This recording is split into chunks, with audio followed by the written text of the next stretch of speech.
Hello दोस्तों, स्वागत है आपका हमारे YouTube channel Sunday study point पे। दोस्तों, आज का हमारा टॉपिक है हरियाणा सामान्य ज्ञान। हरियाणा सामान्य ज्ञान से संबंधित हम आपके लिए महत्वपूर्ण प्रश्न लेकर आए हैं जो पिछली परीक्षा में पूछे गए हैं। और आप चाहे किसी भी प्रकार की परीक्षा दे रहे हो हरियाणा गवर्नमेंट से संबंधित, तो अब उन सभी परीक्षा में ये प्रश्न पूछे जाते हैं बार बार। तो जल्दी से वीडियो को लाइक कीजिएगा, कमेंट कीजिएगा, शेयर कीजिएगा अपने दोस्तों के साथ, ताकि उनका भी भला हो सके, उन्हें भी तैयारी करने का मौका मिल सके। तो अभी तक आपने हमारे यूट्यूब चैनल को सब्सक्राइब नहीं किया, जल्दी से कर दीजिएगा। साथ में बेल आइकन को दबाइए, जब हमारी नेक्स्ट वीडियो अपलोड होगी उसका नोटिफिकेशन सबसे पहले आपको मिल सके दोस्तों। तो चलिए आज के हमारे पहले क्वेश्चन पर चलते हैं। विश्व का सबसे पुराना आपातकालीन हेल्पलाइन नंबर कौन सा है? विश्व का सबसे पुराना आपातकालीन हेल्पलाइन नंबर कौन सा है? आंसर है ऑप्शन नंबर 4, ये 999 है। विश्व का सबसे पुराना आपातकालीन हेल्पलाइन नंबर है। ठीक है दोस्तों, चलिए नेक्स्ट क्वेश्चन चलते हैं हमारे। National institute of fashion technology NIFT के चेयरपर्सन कौन है? आंसर है ऑप्शन नंबर 3, ये राजेश जी। ये उस समय दोस्तों अभी नहीं है, ठीक है, अभी करंट का नहीं है ये। नेशनल ब्रेन रिसर्च सेंटर कहाँ स्थित है? नेशनल ब्रेन सेंटर रिसर्च कहाँ स्थित है? आंसर है ऑप्शन नंबर 2, ये मानेसर गुरुग्राम में। नेशनल ब्रेन, राष्ट्रीय ब्रेन यानी कि दिमाग रिसर्च सेंटर कहाँ स्थित है? ये मानेसर गुरुग्राम में है। चलिए नेक्स्ट क्वेश्चन हमारा। 1954 में भारत रत्न से सर्वप्रथम किसे सम्मानित किया गया था? आंसर है ऑप्शन नंबर 4, ये सभी किए गए थे। चक्रवर्ती सी राजगोपालाचार्य, CV वेंकटरमन, डॉक्टर सर्वपल्ली राधाकृष्णन। 1954 में सबसे पहले भारत रत्न से सम्मानित किए गए तीनों ही व्यक्ति हैं।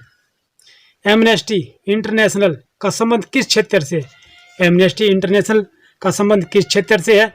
आंसर है ऑप्शन नंबर 1, ये मानवाधिकार क्षेत्र से है। ठीक है दोस्तों, चलिए नेक्स्ट क्वेश्चन चलते हैं हमारे।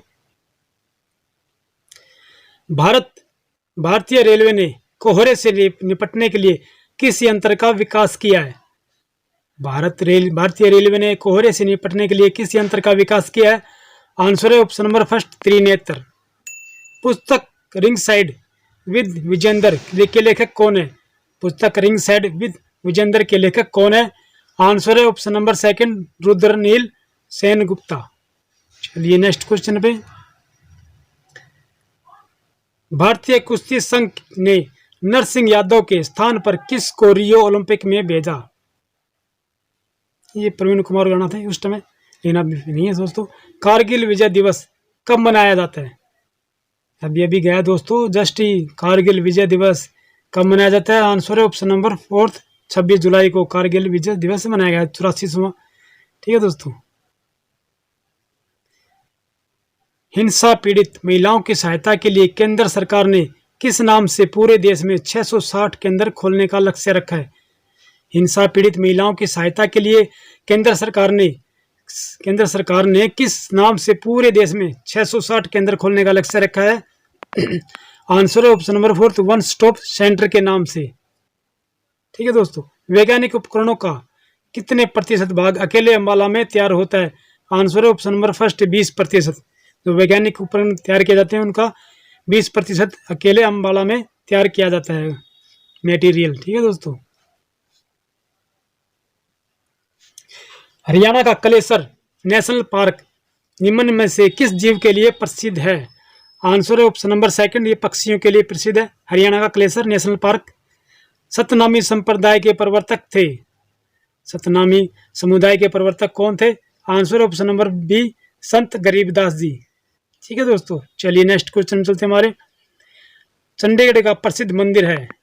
चंडीगढ़ का प्रसिद्ध मंदिर कौन सा है? आंसर ऑप्शन नंबर 1, ये मनसा देवी मंदिर है। पंजाब में सच्चर फार्मूला लागू किया गया था। आंसर ऑप्शन नंबर 3, ये 1 अक्टूबर 1949 को पंजाब में सच्चर फार्मूला लागू किया गया था। चलिए नेक्स्ट क्वेश्चन पे। स्वतंत्रता सेनानी पंडित नेकीराम शर्मा का जन्म किस जिले में हुआ था? स्वतंत्रता सेनानी पंडित नेकीराम शर्मा जी का जन्म किस जिले में हुआ था? आंसर है ऑप्शन नंबर 3, ये भिवानी जिले में हुआ था। हरियाणा में राजा हर्ष का टीला कहाँ स्थित है? यह थानेश्वर में है। ठीक है दोस्तों, चलिए नेक्स्ट क्वेश्चन चलते हैं हमारे। रियो ओलंपिक 2016 में साक्षी मलिक ने निम्न पदक जीता था? आंसर ऑप्शन नंबर फर्स्ट कांस्य है। हॉकी खिलाड़ी ममता खरब का गृह जिला कौन सा है? आंसर ऑप्शन नंबर फर्स्ट ये रोहतक जिले से है। हरियाणा के वर्तमान राज्यपाल कौन है? कप्तान सिंह सोलंकी। अभी हाल ही में नहीं है, गलत पढ़िया थे उस टाइम, लेकिन हाल ही में नहीं है। ठीक है दोस्तों, चलिए नेक्स्ट क्वेश्चन चलते हैं हमारे। निम्न में से कौन सी एक हरियाणा की नदी नहीं है? देखिए, ताप्ती नदी हरियाणा की नहीं है, जबकि घग्गर नदी, मारकंडा, सरस्वती ये हरियाणा की नदियां हैं। Haryana Saraswati heritage development board का चेयरमैन कौन है? Answer option number second Manohar Lal Khattar जी हैं, Haryana Saraswati heritage development board के। कपाल मोचन मेले का आयोजन कहाँ होता है? आंसर ऑप्शन नंबर सेकंड ये बिलासपुर में होता है कपाल मोचन मेले का आयोजन। चलिए नेक्स्ट क्वेश्चन हमारा। मराठों व अहमद शाह अब्दाली के बीच युद्ध किस स्थान पर लड़ा गया? मराठों व अहमद शाह अब्दाली के बीच युद्ध कहां पर लड़ा गया? आंसर ऑप्शन नंबर फर्स्ट ये पानीपत में लड़ा गया था। मराठों व अहमद शाह अब्दाली के बीच 1761 का युद्ध था दोस्तों। ये नेक्स्ट है, निम्न में से कौन सा निर्वाचन क्षेत्र अनुसूचित जाति वर्ग से संबंधित है? आंसर ऑप्शन नंबर 3 ये शाहबाद। उससे मैं क्वेश्चन दोस्तों अब तो कई बढ़ा दिए गए हैं। हरियाणा का सबसे पहला सैनिक स्कूल कहाँ स्थापित है? हरियाणा का सबसे पहला सैनिक स्कूल कहाँ स्थापित है? आंसर ऑप्शन नंबर 3 ये कुंजपुरा में है। चलिए नेक्स्ट क्वेश्चन हमारा। हरियाणा के एकमात्र बागवानी विश्वविद्यालय का शिलान्यास किस जिले में किया गया है? आंसर ऑप्शन नंबर 4 ये करनाल जिले में किया गया है दोस्तों। पश्चिमी यमुना नहर किस स्थान से यमुना नदी से निकाली गई है? ये ताजेवाला हथनी कुंड से विराज से निकाली गई है। ठीक है दोस्तों, चलिए नेक्स्ट क्वेश्चन पे हमारे। हरियाणवी सिनेमा की पहली फिल्म कब बनी थी? Answer option number Haryanvi cinema की पहली फिल्म कब बनी थी? आंसर ऑप्शन नंबर फर्स्ट ये 1970 ईस्वी में हरियाणा सिनेमा की पहली फिल्म बनी थी। चलिए नेक्स्ट क्वेश्चन। शेख चिल्ली का मकबरा हरियाणा के निम्न स्थान पर स्थित है। ये है थानेसर में है। ठीक है दोस्तों, चलिए नेक्स्ट क्वेश्चन हमारा। धर्म को अफीम किसने कहा है?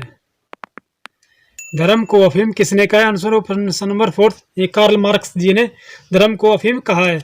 भारत में अंग्रेजों ने प्रथम मदरसा कहाँ स्थापित किया था? भारत में अंग्रेजों ने प्रथम मदरसा कहाँ स्थापित किया था? आंसर ऑप्शन नंबर 3 ये कलकत्ता में स्थापित किया था। ब्रह्म समाज किस सिद्धांत पर आधारित है?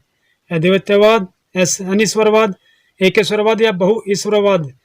आंसर होगा ऑप्शन नंबर 3 है एकेश्वरवाद पर आधारित है ब्रह्म समाज। चलिए नेक्स्ट क्वेश्चन पर।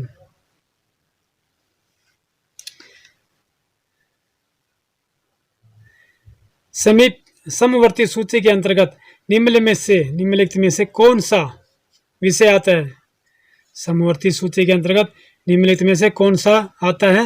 आंसर ऑप्शन नंबर फर्स्ट ये शिक्षा आती है समवर्ती सूची में। ठीक है दोस्तों, चलिए नेक्स्ट क्वेश्चन में। प्रथम स्पीकर कौन थे जिनके खिलाफ लोकसभा में अविश्वास प्रस्ताव लाया गया था? Answer option number 3 GB Mavalankar थे। ये प्रथम स्पीकर थे लोकसभा के और इनके खिलाफ अविश्वास प्रस्ताव लाया गया था। निम्नलिखित में से किस संस्था का संबंध आवास ऋण देने से है? आंसर ऑप्शन नंबर 3 HDFC है। ये आवासीय ऋण प्रदान करती है HDFC बैंक। ठीक है दोस्तों, चलिए नेक्स्ट। भारत के किस राज्य को चीनी का कटोरा कहा जाता है? भारत के किस राज्य को चीनी का कटोरा कहा जाता है? आंसर है ऑप्शन नंबर 4 ये उत्तर प्रदेश को कहा जाता है। हवाई जहाज के ब्लैक बॉक्स का रंग कैसा होता है? ये हरा नारंगी होता है। आंसर ऑप्शन नंबर फर्स्ट नारंगी कलर होता है हवाई जहाज के ब्लैक बॉक्स का। महाबली गंगा किस देश की सबसे बड़ी नदी है? आंसर ऑप्शन नंबर 3 यह श्रीलंका की सबसे बड़ी नदी है। मातृकों की अंतर्राष्ट्रीय पद्धति कब लागू की गई? मातृकों की अंतर्राष्ट्रीय पद्धति कब लागू की गई? आंसर ऑप्शन नंबर फर्स्ट 1971 ईस्वी में लागू की गई थी मातृकों की अंतर्राष्ट्रीय पद्धति। चलिए नेक्स्ट क्वेश्चन पर चलते हैं हमारे।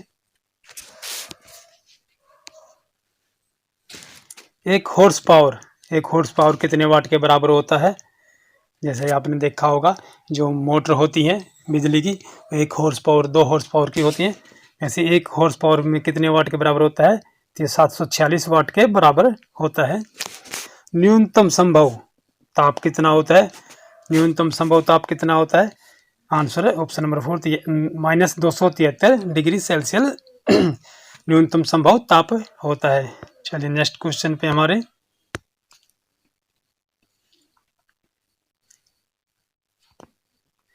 बैलिस्टिक मिसाइल निम्नलिखित में से किसने बनाई थी? आंसर है ऑप्शन नंबर 2 ये वर्नर वॉन ब्रॉन के द्वारा बनाई गई थी बैलिस्टिक मिसाइल। विश्व का प्रत्येक पदार्थ सूक्ष्म कणों से मिलकर बना होता है। विश्व का प्रत्येक पदार्थ सूक्ष्म कणों से मिलकर बना होता है। यह सर्वप्रथम किसने कहा था? आंसर है ऑप्शन नंबर 3 ये कणाद ने कहा था कि विश्व का प्रत्येक पदार्थ सूक्ष्म कणों से मिलकर बना होता है। चलिए नेक्स्ट क्वेश्चन पे चलते हैं हमारे।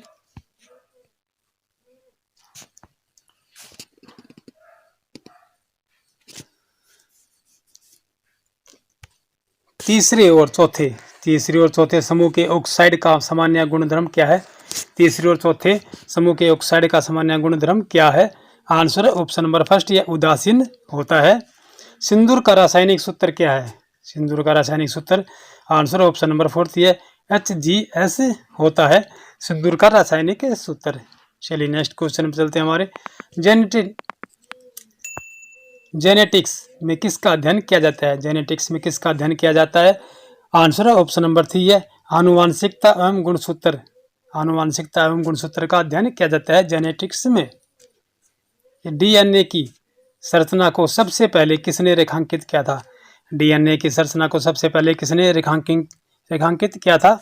आंसर है ऑप्शन नंबर 2 ये वाटसन व क्रिक ने किया था। डीएनए की संरचना को सबसे पहले रेखांकित। डीएनए का क्या होता है? आनुवांशिकता एवं गुणसूत्र होते हैं। जो डीएनए कहते हैं आनुवांशिकता, जो आपकी नाभि के अंदर स्थित होता है डीएनए। चलिए नेक्स्ट क्वेश्चन में चलते हैं हमारे। अस्थियों का अध्ययन विज्ञान की किस शाखा के अंतर्गत किया जाता है? अस्थियों का अध्ययन विज्ञान की किस शाखा के अंतर्गत किया जाता है? आंसर है ऑप्शन नंबर 1 या ऑस्टियोलॉजी के अंतर्गत यह अध्ययन किया जाता है अस्थियों का। चलिए नेक्स्ट क्वेश्चन पे हमारे चलते हैं। विंडोज में कंप्यूटर बूट होने के बाद प्रथम स्क्रीन को क्या कहा जाता है? विंडोज में कंप्यूटर बूट होने के बाद प्रथम स्क्रीन को क्या कहा जाता है? आंसर है ऑप्शन नंबर 3 ये डेस्कटॉप कहा जाता है। जैसे हमारा कंप्यूटर चालू होता है और वो बूटिंग करता है, जो अपनी प्रोसेसिंग करता है, उसके पश्चात जो स्क्रीन हमारे सामने आती है उसे डेस्कटॉप कहते हैं। कौन सी स्टोरेज डिवाइस में एमबी की सबसे बड़ी क्षमता है? CD ROM, floppy disk, magnetic tape storage, इनमें से कोई नहीं। आंसर है ऑप्शन नंबर 1 ये सीडी रोम में होती है। कौन सी स्टोरेज डिवाइस में स्टोरेज डिवाइस होती है एमबी की सबसे बड़ी क्षमता है सीडी रोम में। ठीक है दोस्तों, चलिए नेक्स्ट क्वेश्चन पे चलते हैं हमारे। एमएस एक्सेल एक क्या है? स्प्रेडशीट प्रोग्राम है, गेम है, डाटाबेस एप्लीकेशन है, वर्ड प्रोसेस प्रोग्राम है। एमएस एक्सेल क्या है? आंसर है ऑप्शन नंबर 1 यह एक स्प्रेडशीट प्रोग्राम है एमएस एक्सेल। सभी डिलीटेड फाइलें कहाँ जाती हैं? ये रिसाइकल बिन में चली जाती हैं। आंसर है ऑप्शन नंबर 4 सभी डिलीट जो हम फाइलें डिलीट कर देते हैं वो सभी रिसाइकल बिन में चली जाती हैं। चलिए नेक्स्ट क्वेश्चन पे चलते हैं हमारे। इनमें से कौन सा इंटरनेट पर व्यक्तिगत संप्रेषण का साधन नहीं है? इनमें से कौन सा इंटरनेट पर व्यक्तिगत संप्रेषण का साधन नहीं है? Answer option number 1 Insta notes यह एक व्यक्तिगत संप्रेषण का साधन नहीं है। ईमेल, चैट, इंस्टेंट मैसेजिंग ये सभी व्यक्तिगत संप्रेषण का साधन है। निम्नलिखित में से किस प्रकार की फाइल को ईमेल अटैचमेंट द्वारा भेजा जा सकता है? केवल वीडियो फाइल, केवल टेक्स्ट फाइल, केवल ऑडियो फाइल या उपरोक्त सभी प्रकार की फाइलें। यानी किस प्रकार की फाइल को ईमेल अटैचमेंट के द्वारा भेजा जा सकता है? आंसर है ऑप्शन नंबर 4 ये सभी प्रकार की फाइलें भेजी जा सकती हैं केवल वीडियो फाइल भी, टेक्स्ट फाइल भी और ऑडियो फाइल भी, जैसे कि आपने मेल की होगी जीमेल से। चलिए नेक्स्ट क्वेश्चन में चलते हैं हमारे। आसानी से समझे जाने वाले इंस्ट्रक्शन को क्या कहते हैं? आसानी से समझे जाने वाले इंस्ट्रक्शन को डैश डैश डैश कहते हैं। Icon, file, user friendly, word processing. Answer है ऑप्शन नंबर 3, ये यूजर फ्रेंडली कहा जाता है आसानी से समझे जाने वाले इंस्ट्रक्शन को। एक ही डाटा को कई जगहों पर सेव करना क्या कहलाता है? एक ही डाटा को कई जगह पर सेव करना क्या कहलाता है? आंसर है ऑप्शन नंबर फर्स्ट, ये रिडंडेंसी कहा जाता है। रिडंडेंसी, रिडंडेंसी,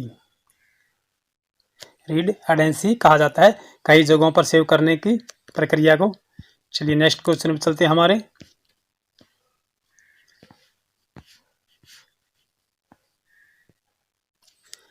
कंप्यूटर से पढ़े जाने वाले अलग अलग लंबाई चौड़ाई की लाइनों वाले कोड को क्या कहते हैं? ESCII code, OCR code, MICR code या बार कोड। कंप्यूटर से पढ़े जाने वाले अलग अलग लंबाई चौड़ाई की लाइनों वाले कोड को क्या कहते हैं? आंसर है ऑप्शन नंबर 4, ये बार कोड कहा जाता है। ये प्रत्येक चीज पर लगा होता है, वस्तु पर, जैसे लाइनिंग होती है, एक चिट सी लगी होती है अलग से, उसे ही बार कोड कहा जाता है। डिस्क को ट्रैकों और सेक्टरों में बांटने वाली प्रक्रिया को क्या कहते हैं? डिस्क को ट्रैकों और सेक्टरों में बांटने वाली प्रक्रिया को क्या कहते हैं? आंसर ऑप्शन नंबर 2, ये फॉर्मेटिंग कहा जाता है डिस्क को ट्रैकों और सेक्टरों में बांटने वाली प्रक्रिया को। चलिए नेक्स्ट क्वेश्चन में चलते हैं हमारे। निम्नलिखित में से किस फसल में एजोला एवं एनाबीना जैव उर्वरक का प्रयोग किया जाता है?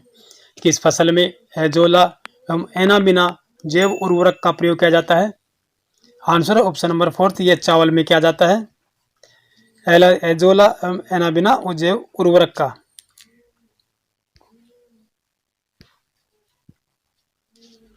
सबसे लंबा जीवित वृक्ष कौन सा है? सिकोया, चीड़, देवदार, सफेदा। सबसे लंबा जीवित वृक्ष कौन सा है? आंसर है ऑप्शन नंबर 1, ये सिकोया है, ये सबसे लंबा जीवित वृक्ष है। चलिए नेक्स्ट क्वेश्चन पे हमारे। पौधों में व्हाइट वड रोग किसकी कमी से होता है? पौधों में व्हाइट वड रोग किसकी कमी से होता है? आंसर है ऑप्शन नंबर 2, या जिंक की कमी से होता है पौधों में व्हाइट रोग। निम्नलिखित में से कौन सी फसल मृदा को नाइट्रोजन से भरपूर कर देती है? निम्नलिखित में से कौन सी फसल मृदा को नाइट्रोजन से भरपूर कर देती है? आलू, प्याज, मटर या सूरजमुखी। आंसर ऑप्शन नंबर 3, ये मटर।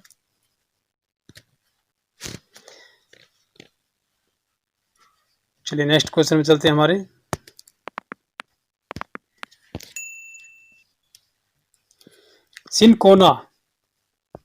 सिनकोना का कौन सा भाग औषधि देता है? पत्तियां, फल, बित्ती, जड़ या छाल। सिनकोना, आंसर है ऑप्शन नंबर 4, ये छाल होती है सिनकोना की, जो औषधीय देती है, औषधीय भाग में प्रयुक्त होती है सिनकोना। गाय को किस आयु में सारे स्थायी दांत निकलते हैं? गाय की किस आयु में सारे स्थायी दांत निकलते हैं? 2 वर्ष, 4 वर्ष, 2.5 वर्ष, 5 वर्ष। आंसर है ऑप्शन नंबर 4, ये 5 वर्ष में गाय की आयु में 5 वर्ष की आयु में सारे स्थायी दांत निकलते हैं गाय के। चलिए नेक्स्ट क्वेश्चन चलते हैं हमारे। पशुओं में निम्न में से कौन सी वायरल बीमारी है? लगड़ी, गलघोटू, जहरी बुखार, खुरपका, मुंहपका। ये पशुओं में कौन सी वायरल बीमारी है? आंसर है ऑप्शन नंबर 4, यह खुरपका या मुंहपका एक वायरल बीमारी होती है पशुओं में।